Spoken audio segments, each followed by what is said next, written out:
Hello and welcome to Restoring Our American Republic. I'm Chuck Benoit with The Nature of Things, where we are realigning God, government, and natural laws so that we might restore our American Republic. The Creator God of the Bible has been with our nation from the beginning. Those first settlers came not only for freedom to worship the God of their salvation, but to propagate the gospel in this new land. Our founding fathers did much to ensure the teachings of the Bible would be the foundation of our education system. In 1777, Congress approved the printing of America's first English language Bible for use in the school system. And in 1809, America's first Bible Society was formed by Benjamin Rush, a signer of the Declaration of Independence. In 1816, the first National Bible Society was established by national leaders, including those who signed the U.S. Constitution and Supreme Court justices. Several Bible societies were begun by them, and even large purchases of Bibles were made by them. We can look back to our war for independence and see the providence of God. And even the Easter miracle we experienced this past Sunday shows that God is still for us. We can certainly look at the massive amounts of weaponry and the brilliant plans of our generals. We can also see the incredible bravery of our troops and even the bravery of the injured airmen. But you can't deny that almost anything could have brought catastrophe to the mission, but nothing did. Thanks be to the one true God. Well, with that, good morning, Mike Levine.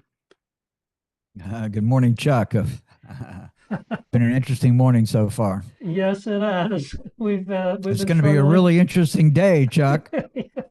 For sure, for sure. Well, our viewers, we have been working on some sound problems. It does sound like we're okay right now.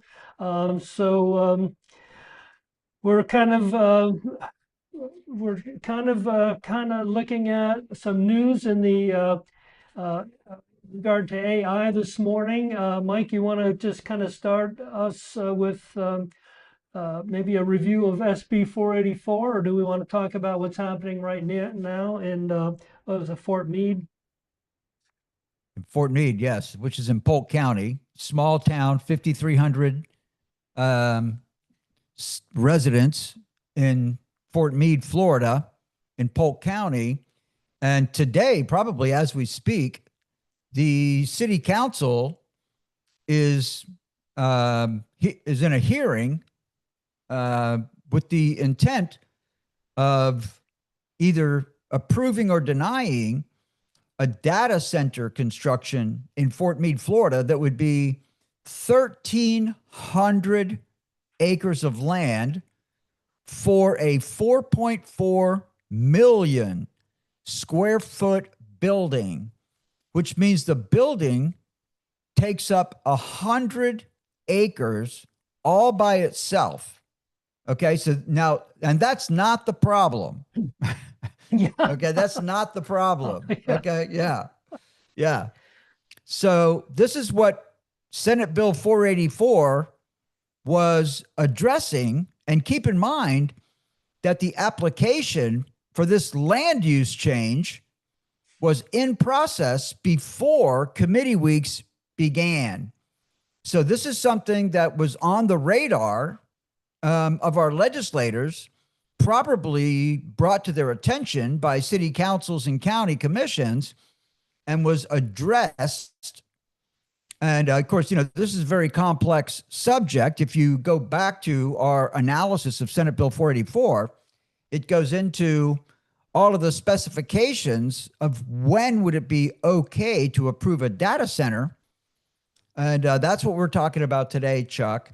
So right now, as we speak, probably, or it could be this evening, but I think it's now, the city of Fort Meade is having a hearing with lots of public outrage against the approval of this data center, which also brings to bear the provisions of Senate Bill 484, which passed both the Florida House and the Florida Senate. And my understanding is that it's waiting to be signed into law by the governor. So, that brings another whole element to it. So you have any questions or concerns about what I said so far, Chuck? No, I think you've mentioned pretty much the facility and what's going on there. The project estimated cost is $2.6 billion. And what the hopes are is that it would bring hundreds of operational jobs and, quite frankly, thousands of construction jobs with significant tax revenue. That's all very, very positive, but that doesn't necessarily speak to the individual citizens of that community, which they're going to be impacted, I think, significantly, if not severely. Well, it's interesting that, let's see, let me get this gentleman's name. This guy, Raul Alfonso, actually appeared on Steve Bannon's War Room yesterday and, educated the War Room posse about this hearing. And then a colleague of mine, John Lynn, I saw the broadcast of Raul Alfonso on War Room, and so did John Lynn from Polk County, a grassroots activist, conservative activist in Polk County. So he made a post on Facebook, which actually went through quite a bit of what the land use application included. So John did a really good job, and I want to thank him now for posting what he posted. And then Raul Alfonso brought it to the War Room posse's attention. This hearing was going on today. So let me ask you a question, Chuck. If the state of Florida just banned data centers altogether, and we'll go over the reasons why that's probably a good idea, do you think that it would prevent data centers from being built in the world? And while you answer that question, contemplate the answer to that question, remember that these data centers are all distributing their product through satellites. So how important is it that we have data centers in Florida? Can't they just put them somewhere else, Chuck? Well, unfortunately, my guess is that everybody everywhere is saying the same thing, that nobody wants these things in their neighborhood. Chuck, everybody is not saying the same thing, because we're having a hearing this morning about whether we're going to approve one in Fort Meade. Okay, yeah. So everyone is not saying the same thing. Well, yeah, well, define everyone. I'm talking about the people who live by these data centers. Clearly, there are plenty of people who want to make a lot of money at this, and people who, politicians whose hands might be kind of scratched a little bit, their palms with some money. They might want them as well, but the average citizen simply doesn't want them next to their community. And when you look at Florida, there's a lot of open spaces out there, and most people like even the open spaces. We don't want our forests taken down, and we don't want our agricultural land altered. And we haven't even started talking about the problem with hurricanes in Florida. I mean, there's literally nowhere you can put a facility like that isn't going to, at some point, be affected by hurricanes. So, my question is, why would anybody want to even put them in Florida? Well, couldn't that be the reason why the developer wants to put it in Polk County, Florida? Because it's a central county. And by the time most hurricanes reach Polk County, Florida, they're down to tropical storm winds. And of course, commercial construction on a large industrial facility like this can easily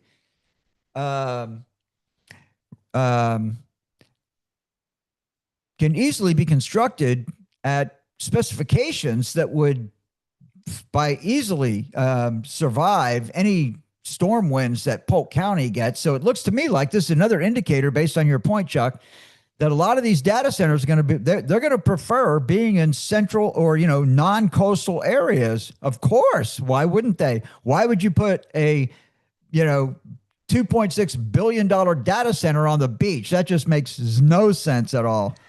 Right. I mean, if you want to jump into the fire, do that. Right. Right.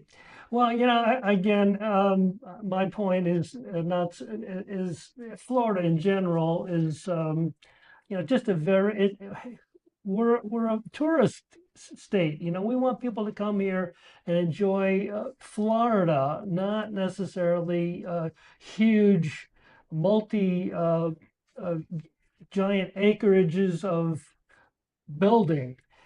Just it's not necessarily what we want people coming to Florida for.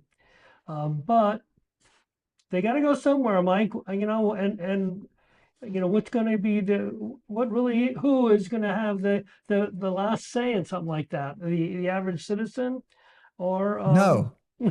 Well, it depends. Depends on if your city council people listen to you or not. Yeah. Because your city council, because the law, SB 484, unlike so many other things that are going on in Tallahassee, they actually kick this back to the cities and counties. And they say that data centers have to be compliant with local comprehensive land use plans. So, and then it gets into the St. John's Water Management District. Because what's the real, because I'll be honest, Chuck, it's not the size of the structure that bothers me. Okay. It's the land use bothers me. Is this the best use of 1,300 acres of land? That question needs to be answered. I'm telling you for categorically that in my opinion, based on my value proposition, this is definitely not the best use of 1,300 acres of land. I'm in the camp. They can build these things anywhere. Why don't they build them in the North Pole? All they need to do is hit a satellite.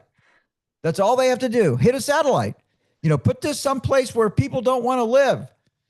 And by the way, it doesn't take a lot of human beings to run one of these data centers, point number one.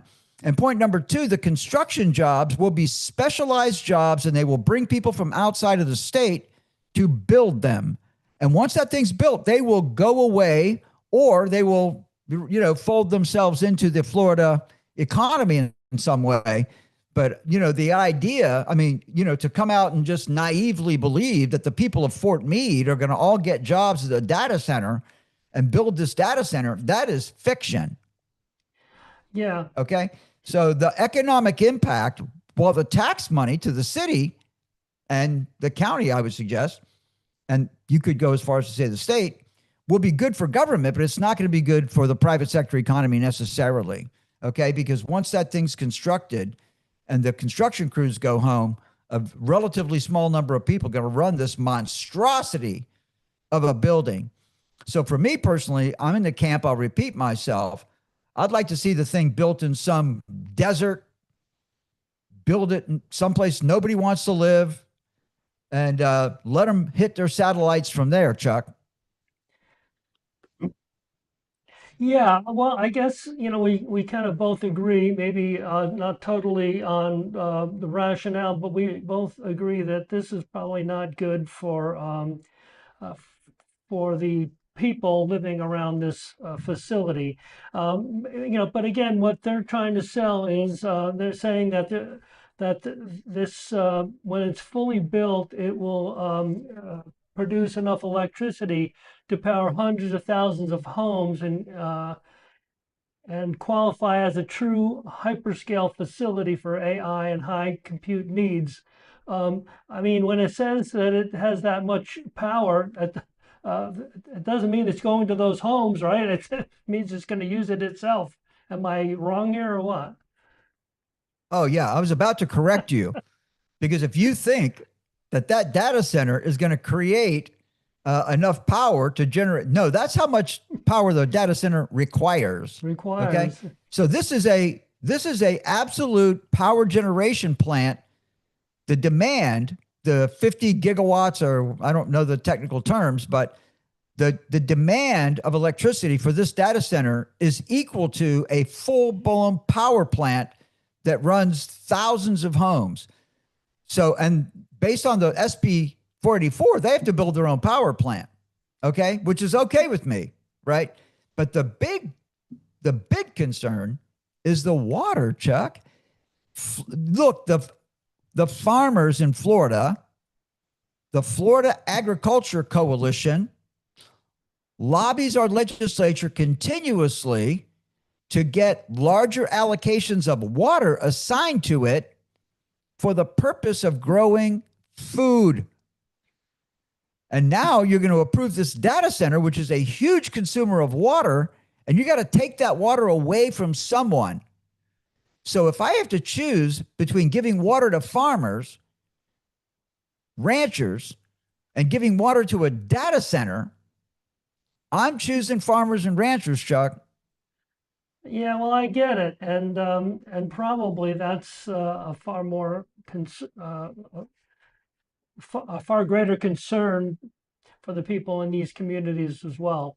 You know, I'm always every time I turn around, I'm hearing that the water company wants to raise their fees, and you know, I'm just astounded at how much water costs down here in Florida.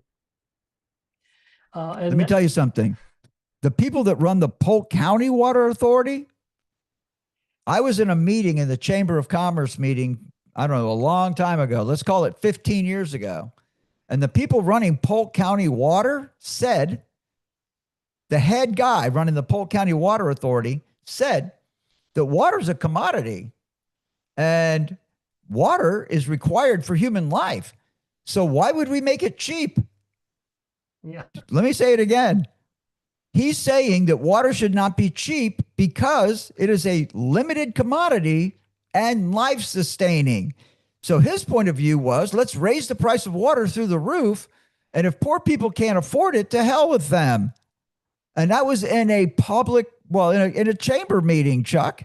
So that's the attitude of the price of water from the people running the water authority, or at least back then were running the water authority in Polk County. And now you bring on this data center, which is a huge consumer of water, heavily addressed in SB 484. And you're going to put this monstrosity, complete consumer of all types of utilities into your community at the expense. And SB 44 attempts to protect ratepayers, both residential and commercial, from spikes in utility bills. But I'm saying to you, Chuck, that when you read through SB 44, it goes back and says to power energy providers that they're prohibited from providing energy services to a consumer knowingly, is the key word, knowingly, that the amount of power that this facility is going to consume is detrimental to other ratepayers. But the key word is knowingly. Now, we already know that the power providers in Florida are not concerned about ratepayers. If they were, they would not be pushing solar. They would be going into fossil fuel energy sources for energy creation and would be pursuing nuclear energy, which is where we're going to wind up, Chuck. We're going to wind up providing power to the United States and the world through nuclear fusion energy plants. That's where we're heading. And if this company was saying, we're going to put together a nuclear, I don't care if it's fission, nuclear fusion or fission. If they're saying we're going to build a nuclear power plant to provide our own energy, well, that would check one of the boxes for me. Okay, great. They're not on the grid. They're producing their own energy, but they still got to get through the water resource argument. And of course, the St. John's Water Management District gets involved in that. But still, there are still vague rules and procedures that they have to check to go through the approval for this data center. But then you get into the land use piece of it and all of that. Okay. So there's a lot of hurdles that have to be jumped through. And of course, they're sitting here today. This is the final vote today. We're going to know this probably this afternoon, or we might know it now. I mean, if you were to go out and check all your local news sources, they may be reporting on the results of this hearing already, although I would expect the hearing to be lengthy because I know I'm expecting a lot of local people to turn up for this hearing and fill out speaker cards so they can oppose the approval of this data center. Chuck, what do you think? Well, I agree also that, quite frankly, there should be a lot of people wanting to speak to this issue. You mentioned whether or not it would be, hooked up to the power grid, and somewhere along the line, I read that it certainly was going to be hooked up to the power grid. But the point they were trying to make is that, again, the excess electricity that it would create would go into the power grid, not necessarily take from it. When you're talking about thousands upon thousands of homes, that much electricity required for the AI facility, it's hard to imagine it creating excess. But the reality Chuck, is, I'm not convinced that this particular data center agreed to build its own power generation facilities, because I'm reading through this stuff and I'm not seeing that. So this Yeah. thing came in below the radar before the state of Florida passed SB 484. And keep in mind, this application's been in the pipeline for a couple of years. So this is what spawned 484 and the legislative concern over data centers. So I'm not convinced that they're going to produce their own energy.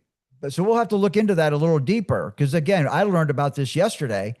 And because you and I had already covered 484 in a previous broadcast, I thought, particularly with this right in our backyard, we're in Lake County. Polk County is the immediate county just to the south of us, and we've got lots of colleagues down there. So we know a lot of people. I did business in Polk County for 30 years, since the north part of northeastern Polk County was developed. So I know a lot of people in Polk County. My bookkeeper lives down in Polk County. And many of my past employees and, real estate agents and stuff like that are down there. That's where I made my living for a very long time. So I'm not, and that's just adds to my passion for this project, or in opposition to this project. But I think that Florida would be wise to just get out of the data center business. Let them do it somewhere else, Chuck.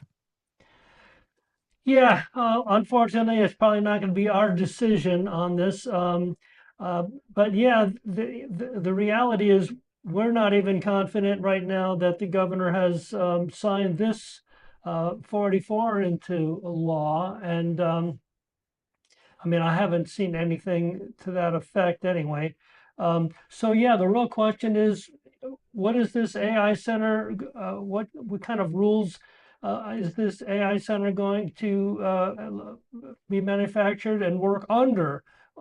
Because there's nothing previous to 484 that puts any major restrictions on them, other than, I guess, the whole county. The county legislature they're the ones that are going to make the decision on this.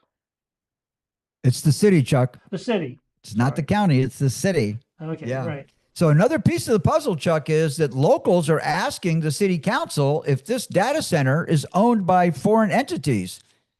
And the city council is exercising their confidentiality agreement with the developer, and they refuse to answer the question. Another big problem. Yeah, yeah. You said they refused to answer the question. Yeah, they're saying that we have a confidentiality agreement with the developer, and we can't answer that question.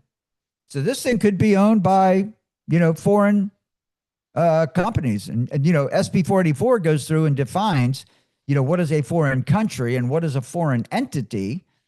And it gets into, major stockholders. If you control, 25% of the vote, then you're a major, then, you qualify, and this and that. So SB 484 attempts to protect the state of Florida from foreign countries owning data centers in our state. But of course, we have to go into the assumption, I guess, for a moment. Number one, that this application, this land use change application, came in before SB 484 was even filed. So they may have rights prior to. And then even if this was filed, even if SB 484 is passed and signed into law by the governor, it doesn't take effect until July 1 of, I think, 2026. It could be 2027. So, they're sliding under the radar. And believe me, they know that. That is all in their calculus, Chuck. Yeah, it's July 1 of 2026. There you go. So yeah, I think it's a big deal. And let's pray that that city council denies this request for a land use change and kills this data center in Fort Meade. That's my personal feeling. If I was on the city council there, I'd be a no vote.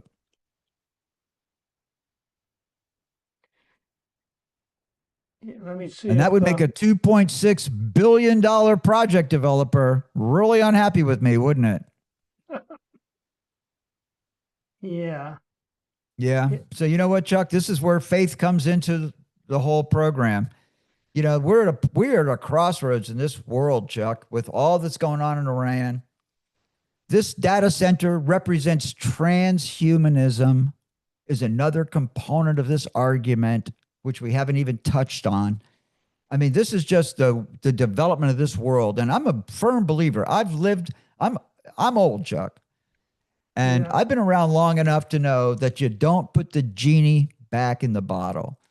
This Right. technology is out there and it's going to be sown into the world.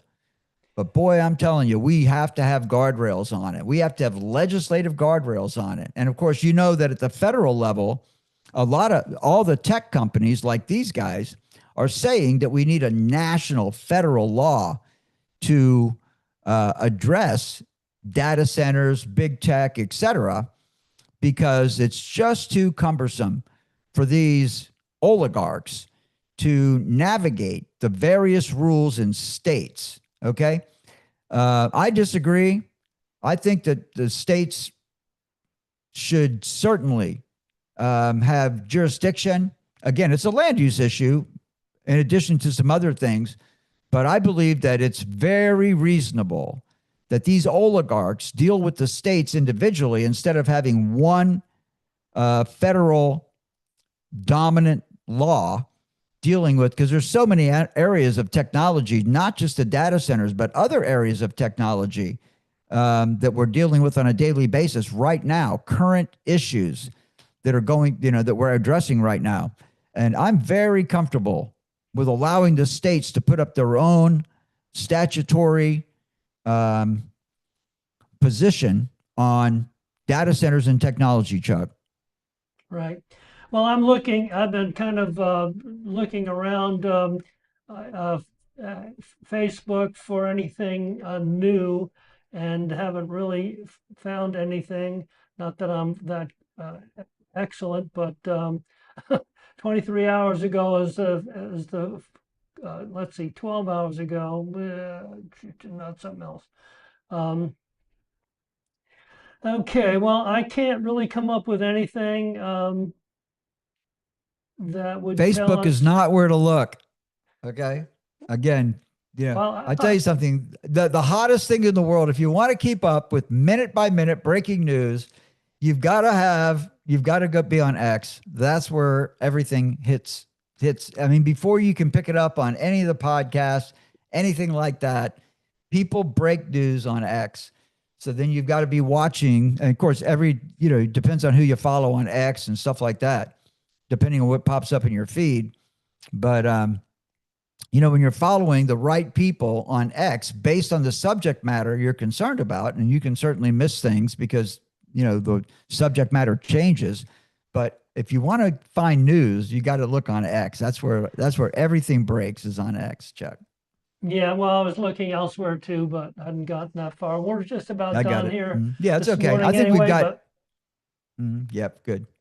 Well, why don't you give us some final thoughts, Mike? Chuck, I think I've already expressed pretty much that number one, just based on the power consumption, the water consumption of those are my biggest concerns. I don't want to see data centers coming into Florida and sucking up mostly our water resource. As long as they're willing to build their own energy generation plants, I'm probably going to be okay with that. But water is a major concern for me with these data centers.